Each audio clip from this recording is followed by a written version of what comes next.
They didn't invite me to Thanksgiving, not even a text, but 2 days later, they sent me an invoice for $31,000. That's right, my own son.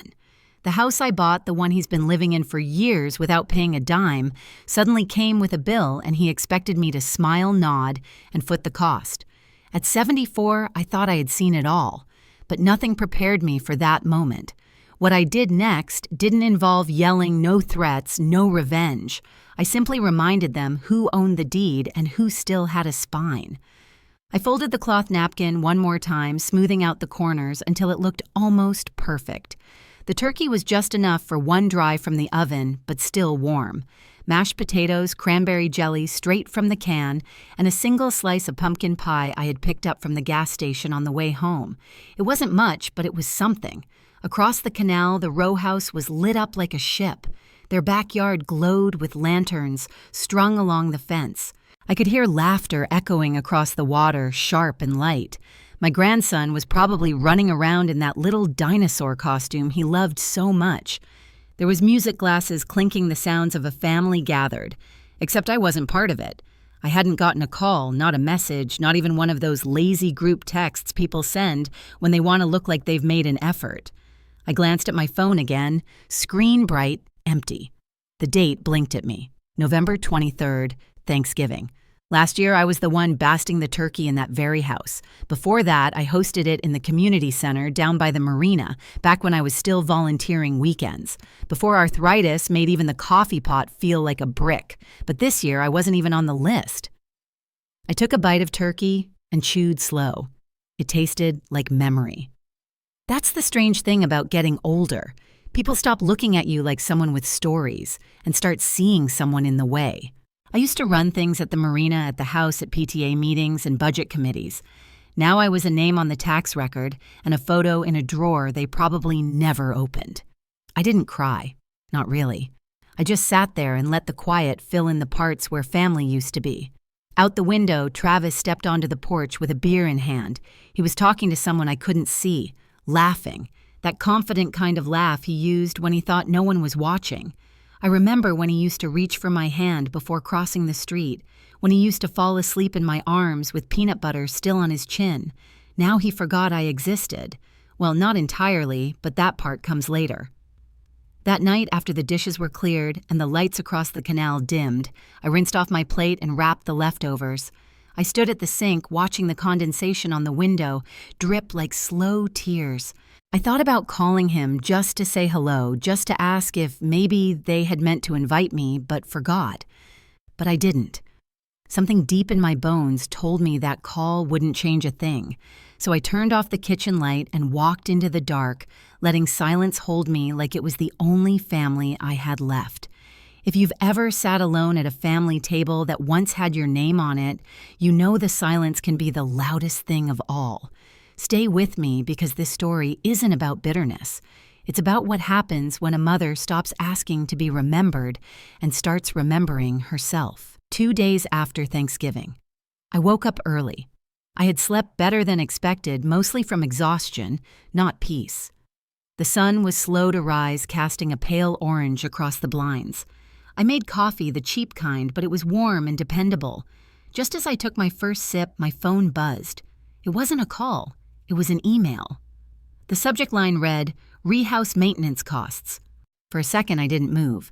My stomach tightened the way it used to before getting called into parent-teacher conferences or late-night ER visits. I tapped it open. It was from Travis. Just his name showing up in my inbox made something shift inside me. It had been months since he reached out directly, and when he did, it usually meant something was wrong for him. That is, I started reading. "Hi, Mom. I hope you're doing okay. We meant to touch base earlier, but with the holiday rush, it got away from us. I wanted to share a summary of the recent maintenance costs for the house, which are tied to your name as you're still the legal owner. Attached is the breakdown for your share totaling $31,174. Please review and let us know how you'd like to handle it." I read it again and then a third time. No invitation to dinner, no checking how I spent Thanksgiving, no photo of the kids, no apology for leaving me alone. Just a spreadsheet with numbers and a polite corporate tone like I was a landlord he barely knew. Attached was a PDF. I opened it. Paintwork, plumbing, backyard deck, repairs, new appliances. Some of it was legitimate. Some of it I had no knowledge of. There was a full replacement of the master bathroom vanity, new tile work, upgraded fixtures, a wine fridge. It was the kind of renovation people do when they're preparing for a magazine shoot, not maintaining an aging property, and somehow they expected me to cover nearly half of it.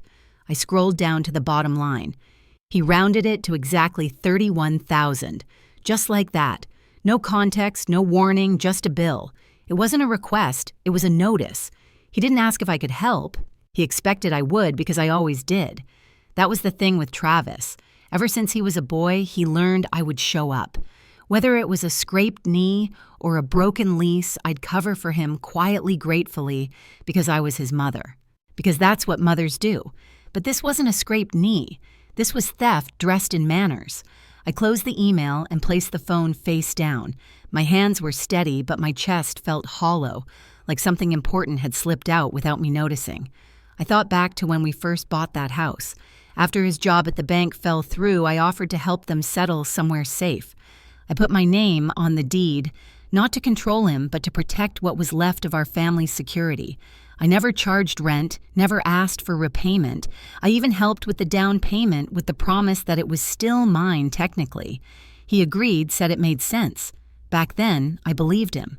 Now it was clear he believed something else, that I was too old to remember, too soft to push back, that I'd quietly open a checkbook out of guilt or habit, but I wasn't old enough to forget betrayal, and I wasn't soft enough to pretend I didn't notice.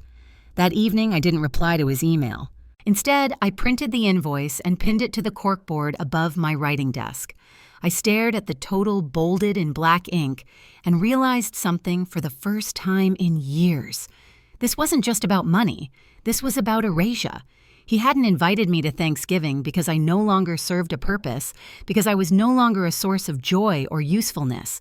I was just a name on a deed, a liability to be handled quietly.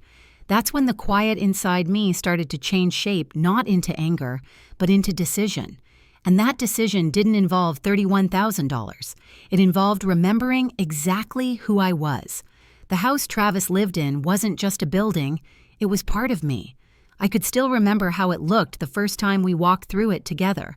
The walls were a dull beige, the carpets worn down, but he had stars in his eyes.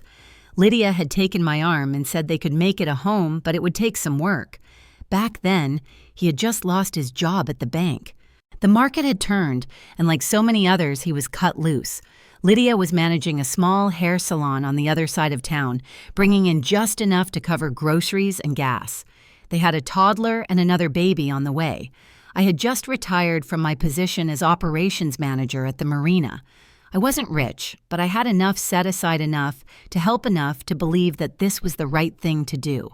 I told them I'd handle the down payment. I offered to put the deed in my name just to keep things safe.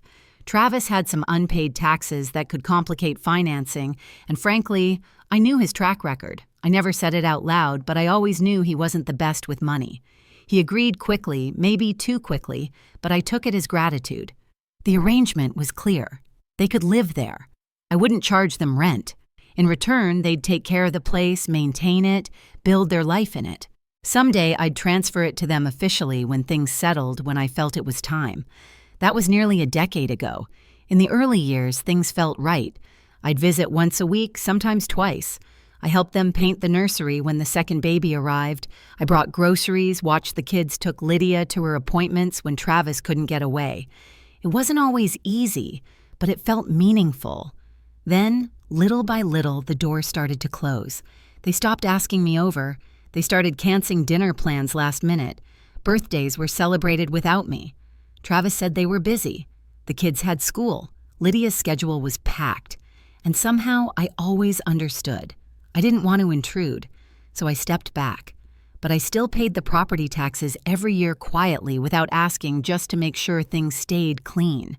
I never thought to ask what they were doing with the place. I never imagined they'd renovate it into something else entirely until that invoice showed up. I sat at my desk that night with the printed bill in front of me and pulled out the folder marked House Row. It was thick receipts, tax records, maintenance notes. At the very back, the deed, my name, no one else's. I ran my fingers across the embossed stamp the way someone might trace a name carved on stone. It hit me then, hard. They hadn't just taken over a house. They'd erased the memory of how it became theirs in the first place. Not once had Travis mentioned the help I gave. Not once did Lydia say thank you in the years since. They lived there as if it were rightfully theirs, built from their sweat and money. But it wasn't. It was me, all of it. The floors they walked on, the walls they painted, the garden they reshaped.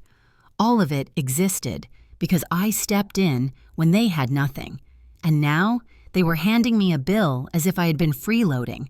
I leaned back and let that thought settle. My hands didn't shake. My voice didn't rise. There was no need for anger, just clarity. Travis had never wanted a mother. He wanted a cushion. And now that he thought he no longer needed one, he believed I was disposable. He was wrong. That night I didn't sleep much, not out of sadness, but out of sharp, focused thought. I walked through the timeline of the past 10 years, what I gave, what I lost, what they took for granted. And I thought about what came next, because I still had that deed. I still had a voice. And for the first time in a long time, I intended to use both. I hadn't planned to go near that house again, but sometimes the heart disobeyes what the mind decides. 3 days after that invoice arrived, I drove across town. I told myself I just wanted to see the place just to remind myself it was real, that I hadn't imagined giving them that home, that I hadn't imagined all those years of birthdays, barbecues, and late-night calls from Travis when he didn't know how to unclog a sink. It was early afternoon. The sky was dull and gray, the kind of winter light that made everything look colder than it really was. I parked across the street in the shade of the big elm tree that still hadn't been trimmed. I used to nag Travis about that tree every fall. He always said he'd get to it. He never did. The driveway was empty except for Lydia's silver SUV. A wreath hung on the front door. Holiday lights curled along the porch railings. It all looked festive, normal, inviting, but I knew better now. I stepped out and crossed the street slowly. I wasn't planning to knock. I just wanted a closer look, maybe a few minutes standing in front of what used to be mine. As I reached the sidewalk, I heard voices. Not yelling, not laughter, just two people talking quiet, but not quiet enough. The side window was cracked open. Travis and Lydia were in the kitchen. I didn't mean to listen, but I did. Travis said my name. He was frustrated. Tired, maybe, but not remorseful. She's getting older. I don't think she understands how much this house costs to maintain, he said. Then, Lydia's voice. I mean, it's in her name, technically, but we've lived here almost 10 years. We've built a life here. It's basically ours now. Exactly, Travis said. And she's not using it. She doesn't even visit anymore. If she really cared about us, she'd sign it over. There was a pause. Then Lydia added, honestly, she should be grateful we even kept her on the documents. It's not like she's paying utilities or anything. They both laughed lightly, casually, as if I were a topic at a dinner party, as if I were a burden they were patiently managing. I stepped back from the window. My feet felt heavy in my shoes. There was something about hearing the words out loud. Reading that invoice had stung, but hearing my own child speak of me like that, like I was in the way, like I owed them, there was no dressing that pain. It wasn't just the ingratitude. It was the assumption that I would just give in, that I would quietly disappear, hand them the deed, vanish like smoke. I walked back to the car without looking again. I didn't cry. I didn't get angry. My hands were calm on the steering wheel, but inside something closed. It wasn't spite. It wasn't bitterness. It was recognition. Travis didn't see me as his mother anymore. He saw me as a transaction waiting to be completed, a deed to be signed, a problem to be solved. I drove out of that neighborhood for the last time that day. Back at my condo, I opened the cabinet where I kept all the important documents, deeds, tax returns, legal papers. I took out the folder again, the one marked House Row. I read through it line by line. I made notes. I called a friend of mine from the Marina Carroll whose daughter was a real estate attorney. I didn't explain everything. I just asked for a referral. Carol didn't press. She just gave me the number. That night, I boiled pasta and ate at the kitchen counter. I left the radio on an old jazz station from Clearwater and listened to the saxophone hum through the speakers. I didn't think about what Travis had said. I thought about what I was going to do because now it was no longer about who was right or wrong. It was about remembering I still had choices and I was about to use them. The next morning, I packed a small overnight bag, a few sweaters, a pair of shoes, my reading glasses, a scarf my sister had given me 15 years ago. I didn't tell anyone I was leaving. There was no one to tell. I drove south along the coast, past the town where I used to work, past the grocery store, where everyone used to know my name. The marina sat just beyond the bend, quiet in the winter light. Boats bobbed in the slip, rocking gently like they were breathing. That dock had been my second home for nearly 30 years. I parked near the edge and walked out to the end of the pier. The air smelled like salt and old rope. The breeze carried that faint hum only the sea could bring. I leaned against the railing and closed my eyes. For the first time in weeks, I felt my heartbeat settle. It had been years since I stood on this pier. I stopped visiting after I retired. The old crew moved on. Some passed away. Some moved north. The young ones didn't remember who I was, and I didn't blame them. But the sea remembered. And in that moment, I remembered too. I wasn't just someone's mother. I wasn't just a name on a deed. I was a woman who had built a career from nothing, who had overseen daily operations through storms, thefts, budget cuts, and tourist surges. I was the one they called when the harbor lights failed or when a shipment was held up in customs. I wasn't always loud, but I was always solid. I walked back toward the small cafe that overlooked the water.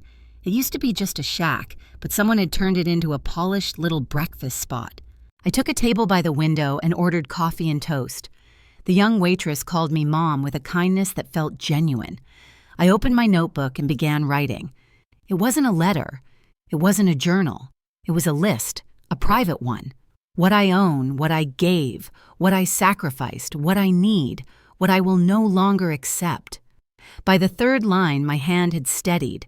By the fifth, I felt something return, not confidence exactly, something quieter, stronger.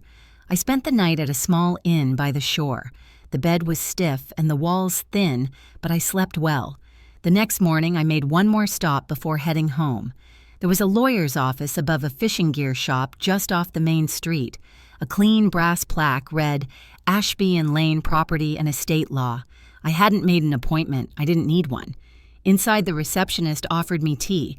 I gave her my name and told her I needed to speak to someone about a property matter. I waited 20 minutes before a man in his early 40s stepped into the lobby. Ms. Rowe, he said, I'm Stephen Ashby. Please come in. His office smelled like leather and lemon oil. Neat stacks of folders lined the bookshelf. He asked me how he could help. I told him the basics, that I owned a house occupied by my son and his wife, that it was under my name, that I had just received an invoice, that there had been tension. He listened without interruption. When I finished, he didn't offer advice right away. He leaned back, thoughtful. Do you want to remove them? He asked finally. I nodded. Then you can, he said, and we'll do it legally, respectfully, and in full compliance with Florida property law. But I'll need documentation copies of the deed proof that you paid taxes, and we'll need to serve formal notice. I told him I had everything. I had kept every receipt, every letter, every official paper for 10 years. He smiled. Then we'll begin next week. I stood to leave. He offered a handshake. It was firm but kind. Back in my car, I didn't feel triumphant. I didn't feel bitter. I felt ready. This wasn't revenge. This wasn't about punishing Travis. This was about reclaiming space. I had let them live in my home rent-free for a decade. I had allowed them to take comfort while I shrank in silence. I had trusted they would remember who gave them their start. They hadn't. So now, I would remember for them, and I would do it properly, quietly, but unmistakably. 2 weeks passed between my visit to the attorney and the day I signed the documents. During that time, I went about my routine almost exactly as before. I watered the potted plants by the window. I took short walks around the block. I fed the cat next door when the neighbors were out. On the outside, I was the same. But something inside had shifted. The silence no longer felt like surrender. It felt like preparation. Stephen Ashby worked efficiently. We spoke only twice after our first meeting. He requested additional paperwork, which I had already prepared. Every page was organized, dated, and clipped. He was impressed by my record keeping. I didn't explain that being overlooked for years had trained me to keep track of everything. On the 14th day, I signed the order for formal notice. We weren't evicting them yet. That would be premature, but we were starting the process of reasserting ownership. It began with a letter, polite, neutral, legal. It stated that I, as the sole legal title holder of the property, was undergoing a review of the occupancy agreement. It reminded them that there had never been a formal lease, that their stay had been based on family arrangement, not a contract. It requested a meeting to discuss next steps regarding future tenancy. In short, it made it clear the silence was over. Stephen sent the letter via certified mail, return receipt requested. I received confirmation 2 days later. Lydia had signed for it. I waited. 3 days. No email, no call, no knock on the door. On the 4th day, a reply arrived. It wasn't from Travis. It came from a local attorney I didn't know. A short letter unsigned by Travis himself, referencing ongoing occupancy and potential ownership implications. Stephen reviewed it calmly. "They're getting nervous," he said. "We drafted our response. Cordial, direct." We reiterated the facts. We reminded them of the absence of any financial contribution on record. No rent, no shared property tax, no documented agreement of transfer. And we enclosed a preliminary notice to vacate 90 days. Not a threat, a step. I signed my name at the bottom, slow and deliberate. I didn't cry. I didn't hesitate. My hand was steady. That evening, I lit a candle on the kitchen table. Not for prayer, not for drama, just for stillness. I sat in its glow, sipped my tea, and realized this was the first time in years I had made a decision that was solely mine. Not for peacekeeping, not for forgiveness, not for family, for me. Somewhere across town, I imagined Travis reading the letter. I pictured Lydia pacing their remodeled kitchen, the one they built on assumptions. I wondered what they would say, but I didn't dwell because this wasn't about their reaction anymore. It was about reclaiming the right to respond on my terms, in my voice, through legal channels that couldn't be talked over at family dinners. They had wanted silence. Now they had clarity, and clarity was far more powerful. The first sign that they felt the shift was when Lydia showed up at my door. It was early afternoon, the sun filtering through the blinds in strips of soft gold. I was sitting at the table with a half-finished crossword and a warm cup of mint tea when the knock came soft at first, then firmer. I opened the door and found her standing there, her hands tucked into the pockets of a thick beige coat. She looked surprised that I answered so quickly, as if she had hoped I wouldn't. We stared at each other for a long second. She didn't ask to come in, and I didn't offer. She glanced at the floor, then straightened her spine and fixed her eyes on me with a blend of guilt and defiance. "We got your letter," she said. I nodded once. "We didn't expect this from you," she added. It felt cold. I didn't respond, not with words, just that still silence that had become my language lately. She shifted her weight. "I mean, it's just after everything. We didn't think you'd go that route with lawyers." Still, I said nothing because what was there to say to someone who had spent years believing I was too weak to act, too sentimental to defend myself? Lydia finally broke the silence with a thin smile, one that didn't touch her eyes. "Travis is upset," she said. "He feels like you blindsided him." I thought about the decade of unpaid gratitude, the birthdays, missed the dinners, unreturned, the holidays, unacknowledged the $31,000 invoice sent without warning. If Travis felt blindsided, it was only because he had never considered I had boundaries to cross. "He thought we were family," Lydia added. At that, something inside me stirred. Not rage, not sorrow, just a deep, still ache because I had once thought that too. Finally, I spoke.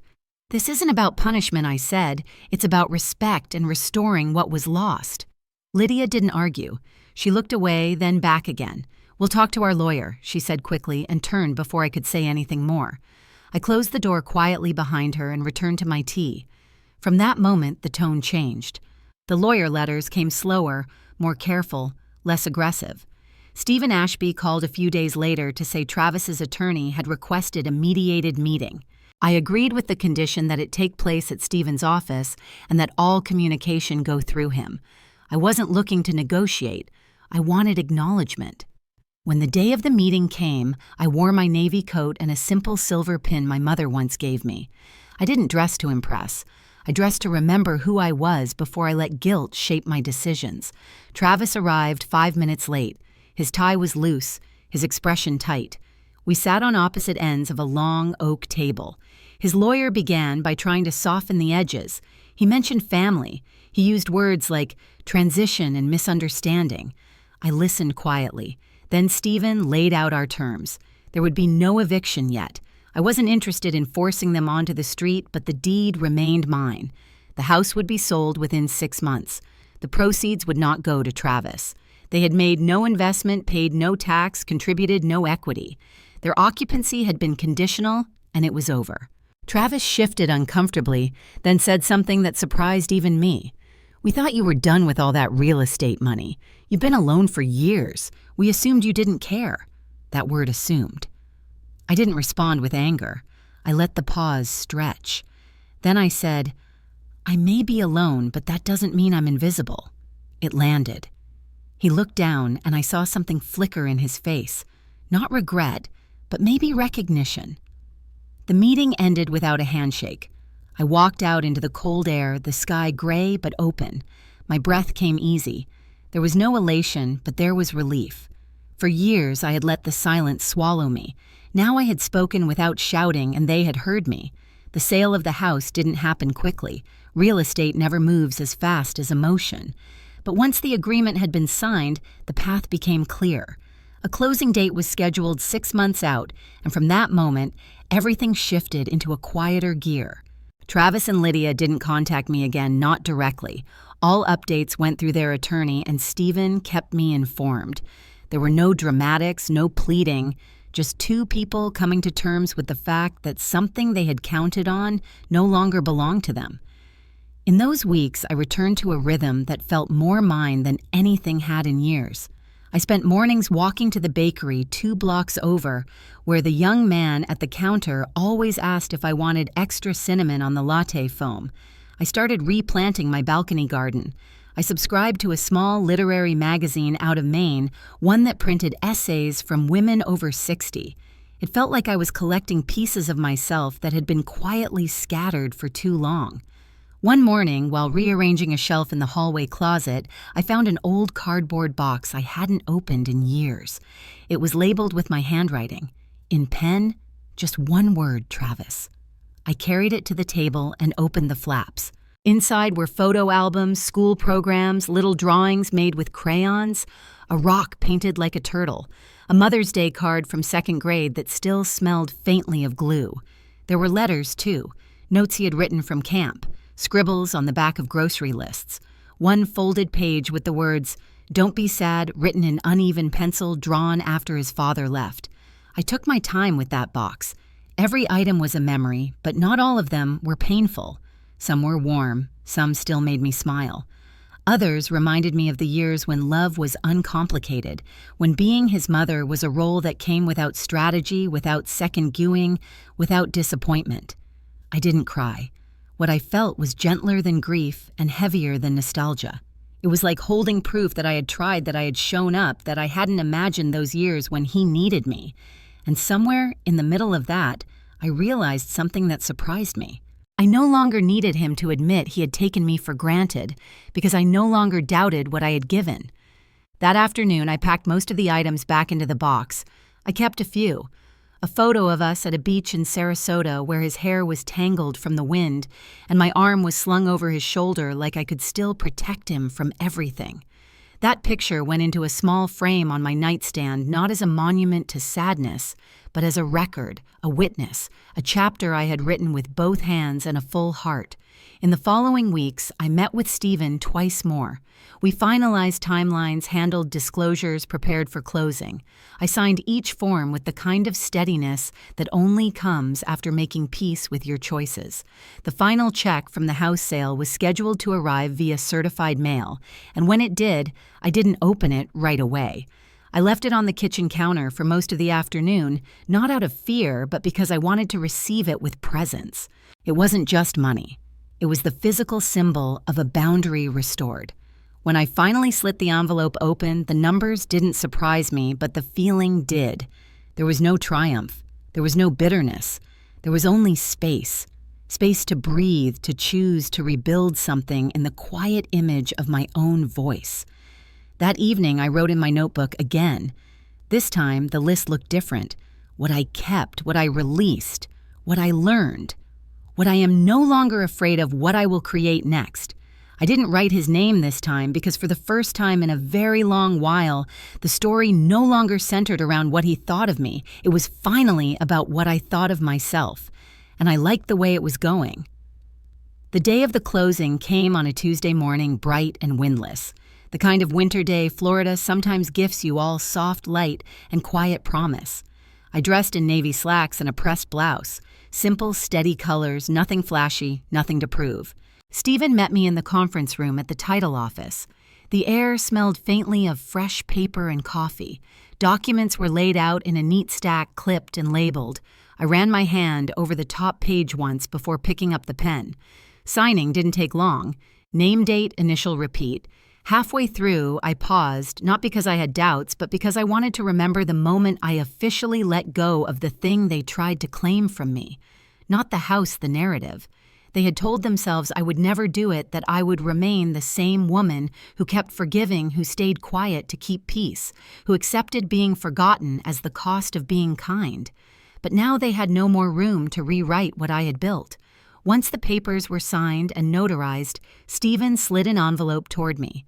Inside was a check with more digits than I expected, thanks to a competitive market and a last-minute bidding war. I looked at the number, nodded once, and placed the envelope in my bag without a word. He smiled gently. "You did this the right way," he said. On the way out, I passed Travis and Lydia in the hallway. They weren't there for a meeting. They weren't supposed to be there at all, but there they stood, arms crossed, eyes narrowed, caught between pride and something unspoken. Lydia looked away first. Travis held my gaze for just a moment longer. There was no apology. There was no anger either, only a strange, hollow silence, the kind that lingers after a door has been shut too many times. I gave them a polite nod and walked past without slowing down. Later that day, I returned to the marina. I hadn't been there since the start of the legal process. The boats still bobbed in their slips. The breeze carried salt and memory. I walked to the far end of the dock where the water stretched wide and uninterrupted. It felt like standing on the edge of something vast, but instead of fear, I felt calm.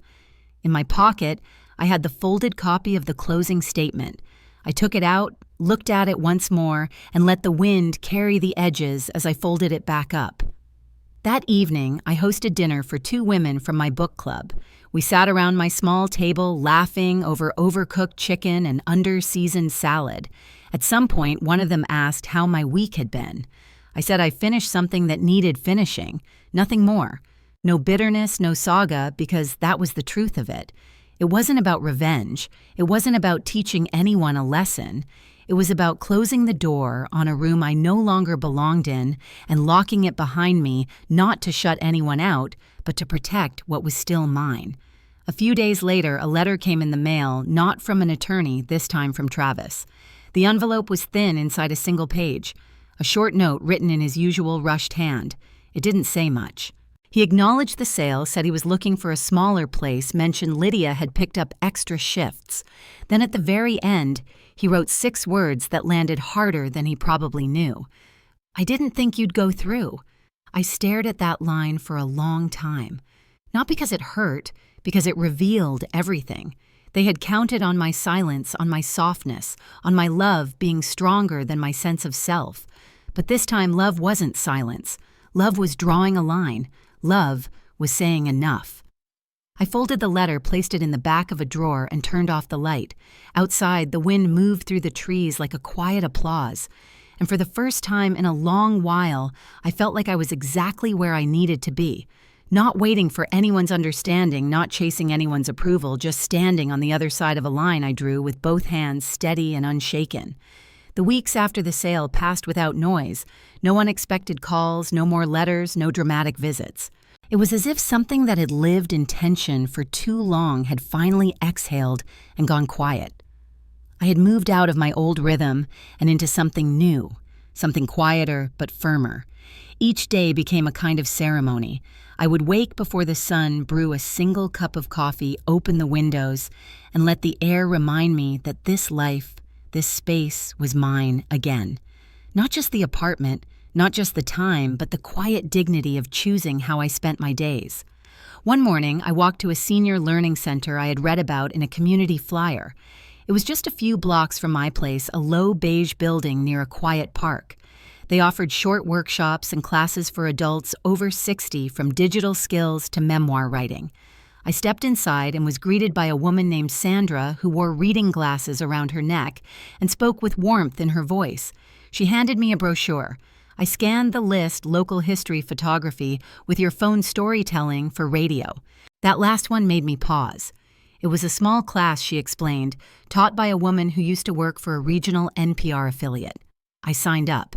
It had been years since I'd sat in any sort of classroom. The first day, I felt like I was stepping into a room too large for me.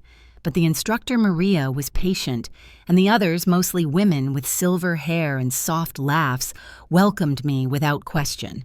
We shared stories, small ones at first, then bolder. One woman told of hiding in a closet during a tornado in '73. Another spoke about marrying her high school sweetheart and losing him 2 years later. We listened. We nodded. No judgment, no fixing, just the act of being heard. When it was my turn, I didn't tell them everything. I told them about the marina, about the boxes of childhood drawings, about the silence that sometimes grew so thick you forgot what your own voice sounded like. I didn't need to say Travis's name. The room understood. Anyway, after class, Maria approached me. She said I had a cadence to my voice, the kind that made people lean in. She asked if I'd ever considered sharing parts of my story publicly. I shook my head, then thought about it for a second longer. Maybe not now, but maybe soon. That night, I sat at my kitchen table with a pen and paper, not to journal, not to make a list, but to write the first few lines of something new. Not a memoir, not a reckoning, just a piece of truth told in my own rhythm. It began with a woman standing alone on a pier, wind pulling at her coat, and something inside her finally still. That was how I felt now, still. Not in a passive way, but in the way an old tree grows, still roots, deep limbs, open to sky, knowing storms will come, but no longer fearing the wind. In the afternoons, I walked to the lake nearby, sat on a bench, and watched the geese drift across the water. Sometimes I brought a book. Other times, I just watched the light change. There was peace in that, in no longer having to explain myself, in no longer waiting for a version of family that would never return.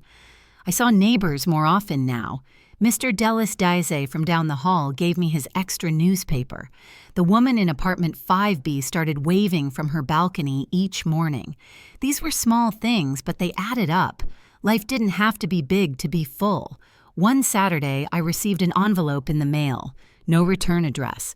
Inside was a simple postcard. On it, a photograph of a small lake surrounded by cypress trees. No message, just a signature. Travis. I looked at it for a while, trying to decipher what it meant. Regret, nostalgia, or maybe just a gesture. I didn't rush to respond. I didn't respond at all. I placed it in the drawer with his last letter, not out of anger, but because the silence between us had grown into something I no longer needed to disturb. I had nothing cruel to say. I simply had nothing more to give in that direction. And that in itself was a kind of freedom. As the months passed, I felt something soft and strong settle into my bones, a sense that I had reclaimed not just a house or a title, but the full dignity of my own presence. The right to take up space, the right to say no, the right to change my mind, the right to stop explaining why I chose peace over proximity. I no longer wished things had turned out differently. I only wished I had done this sooner, but even that wish faded because the truth is I did it when I was ready, not out of spite, but out of clarity. And now every quiet morning was proof I had chosen well. Spring came slowly in soft waves. The chill left the air one breeze at a time, and the trees along the sidewalk outside my building began to unfurl pale green leaves.